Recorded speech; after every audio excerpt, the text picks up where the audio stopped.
സിഡ്നിയിലെ ബോണ്ടെ ബീച്ചിൽ നടന്ന ഭീകരാക്രമണം പ്രധാനമായും ജൂത സമൂഹത്തെ ലക്ഷ്യം വെച്ചുള്ളതായിരുന്നു. ജൂതമത വിശ്വാസികളുടെ ആഘോഷമായ ഹനൂക്ക നടന്നുകൊണ്ടിരിക്കുന്ന സമയത്താണ് തോക്കുധാരികൾ ബീച്ചിലെ ആഘോഷ സ്ഥലത്തേക്ക് ഇരച്ചുകയറി വെടിയുതിർത്തത്.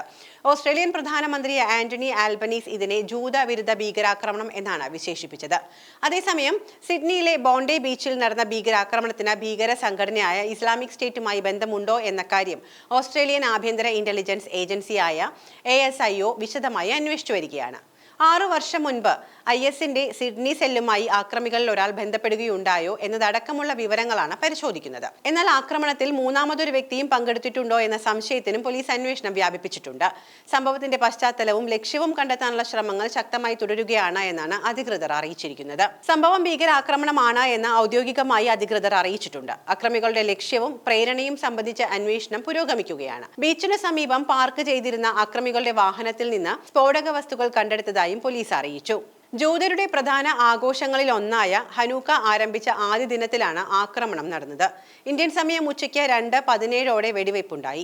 ഹനൂക്ക ആഘോഷങ്ങളുടെ തുടക്കമായതിനാൽ ബോണ്ടി ബീച്ചിൽ നൂറുകണക്കിന് ആളുകൾ ഒത്തുകൂടിയിരുന്നു.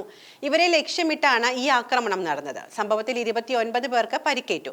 കൊല്ലപ്പെട്ടവരിൽ ഒരാൾ ഇസ്രായേൽ പൗരനാണ് എന്ന് ഇസ്രായേൽ വിദേശകാര്യ മന്ത്രാലയവും സ്ഥിരീകരിച്ചിട്ടുണ്ട്. ബീച്ചിനടുത്തുള്ള നടപ്പാലത്തിൽ കറുത്ത വസ്ത്രം ധരിച്ച 2 തോക്കുധാരികൾ ആളുകൾക്ക് നേരെ വെടിയുതിർക്കുന്ന ദൃശ്യങ്ങൾ ഓസ്ട്രേലിയൻ ബ്രോഡ്കാസ്റ്റിംഗ് കോർപ്പറേഷൻ സംപ്രേഷണം ചെയ്തു.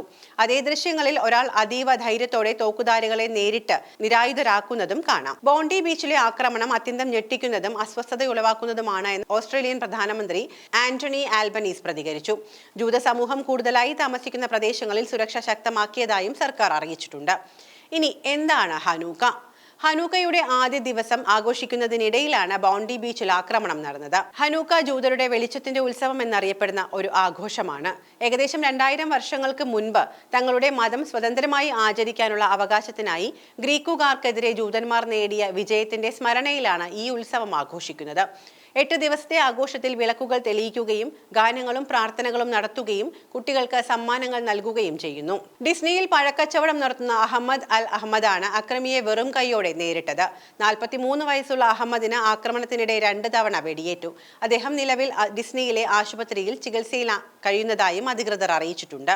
അക്രമി വെടിയുതിർക്കുമ്പോൾ ആയുധമില്ലാത്ത ഒരാൾ ധൈര്യത്തോടെ തോക്കുധാരിയെ നേരിടുന്ന ദൃശ്യങ്ങൾ സമൂഹമാധ്യമങ്ങളിൽ വ്യാപകമായി പ്രചരിപ്പിച്ചിരുന്നു. പിന്നാലെ ആ വ്യക്തി അഹമ്മദ് എന്ന് സ്ഥിരീകരിക്കപ്പെട്ടു.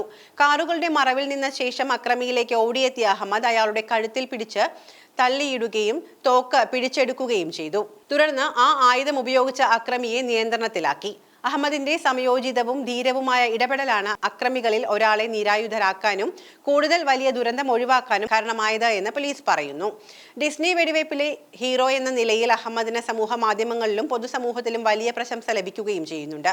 ഇസ്രായേൽ പ്രധാനമന്ത്രി ബെഞ്ചമിൻ നെതന്യാഹു ഉൾപ്പെടെയുള്ളവർ അഹമ്മദ് അൽ അഹമ്മദിനെ അഭിനന്ദിച്ചു. അതേസമയം പ്രധാന പ്രതികളിൽ ഒരാളായ സാജിദ് അക്രമിന്റെ മൃതദേഹം ഏറ്റെടുക്കാൻ ഭാര്യ തയ്യാറാകാത്തതിനെ തുടർന്ന് മൃതദേഹം സർക്കാർ തന്നെ സംസ്കരിക്കേണ്ടി വരുമെന്ന് ഓസ്ട്രേലിയൻ മാധ്യമങ്ങൾ റിപ്പോർട്ട് ചെയ്യുന്നു. ഡിസംബർ 14-നാണ് 50 വയസ്സുള്ള സാജിദ് അക്രമും 24 വയസ്സുള്ള മകൻ നവീദ് അക്രമും ബോണ്ടെ ബീച്ചിൽ വെടിവയ്പ് നടത്തിയത്. സംഭവത്തിൽ 16 പേർ കൊല്ലപ്പെട്ടു. പോലീസ് നടത്തിയ പ്രത്യാക്രമണത്തിൽ സാജിദ് അക്രം കൊല്ലപ്പെട്ടിരുന്നു. ഗുരുതരമായി പരിക്കേറ്റ നവീദ് അക്രം കോമയിലാവുകയും ചെയ്തു. അടുത്തിടെയാണ് നവീദ് കോമയിൽ നിന്നും ബോധം വീണ്ടെടുത്തത്. ഇയാൾക്കെതിരെ നിലവിൽ 59 കുറ്റങ്ങളാണ് ചുമത്തിയിരിക്കുന്നത്. കൂട്ടക്കൊലയ്ക്ക് മുൻപ് ജെർവീസ് ബേയിലേക്ക് വാരാന്ത്യ യാത്ര പോകുന്നു എന്നാണ് അച്ഛനും മകനും കുടുംബാംഗങ്ങളോട് പറഞ്ഞിരുന്നതായി അന്വേഷണത്തിൽ കണ്ടെത്തിയിട്ടുണ്ട്. എന്നാൽ ആക്രമണത്തിന് മുൻപുള്ള 6 മാസക്കാലം സാജിദ് അക്രം വിവിധ സ്ഥലങ്ങളിൽ താമസിച്ചിരുന്നുവെന്ന വിവരങ്ങളും പുറത്തു വന്നിട്ടുണ്ട്. നവംബർ 1 മുതൽ 28 വരെ സാജിദ് അക്രം ഫിലിപ്പീൻസിലെ ദാവോ നഗരത്തിലുണ്ടായിരുന്നുവെന്ന് അന്വേഷണ സംഘം സ്ഥിരീകരിച്ചു. ഇസ്ലാമിക് സ്റ്റേറ്റ് ബന്ധമുള്ള മേഖലകളിൽ ഒന്നാണ് ദാവൂദ് നഗരം. ഇവിടെ വെച്ച് ഇയാൾക്ക് പരിശീലനം ലഭിച്ചിട്ടുണ്ടാകാമെന്ന സംശയത്തിലാണ് ഇപ്പോൾ പോലീസ്. ഇതേ കാലയളവിൽ ഡിസ്നിയിൽ നിന്നുള്ള മറ്റു 2 പേരും ആ പ്രദേശത്തുണ്ടായിരുന്നുവെന്ന് ഇവരെക്കുറിച്ചുള്ള അന്വേഷണം തുടരുകയാണ് എന്നും അധികൃതർ അറിയിച്ചു.